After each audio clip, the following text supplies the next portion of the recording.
Zo'r, o'tdi, ichkariga kirdi. Yo'q, kirdi. Darvozalash. Gol! Hasanov! Mana Hasanov bizda Hasanov o'ynash kerak futbolni. Ha, do'stlar! 10 kishi, 9 kishi farqi yo'q, hujumga boramiz. Gol uramiz. Yotmaymiz. Ey do'stlar, bu Hasanov. Hasanovni butun dunyo ko'ryapti, mana Hasanov. Hamma his etyapti. Butun O'zbekiston his etyapti buni. O'zbekcha futbol.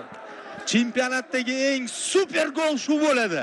Bosib o'tdi, o'ziga ishondi, darvozabon bilan yakkama-yakka chiqdi va oyoqlari orasidan kirgizib yuboryapti. Hasanov. Mana ko'ram, darvozabonimizni darhol boshlaganiga respekt. Bu assist do'stlar, bu Edersoncha assist bo'ldi bu.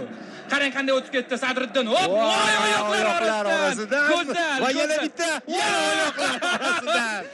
Bu kolxoz uchun, bu rais uchun dedi. Shunday. Mashhur filmda. Takroriy lavhani qachon bunday sharhlaganimiz bilmayman, lekin yana bitta. Yana bittasi mana marhamat. Ha, do'stlar. Hozir aytib turgandek, bunaqa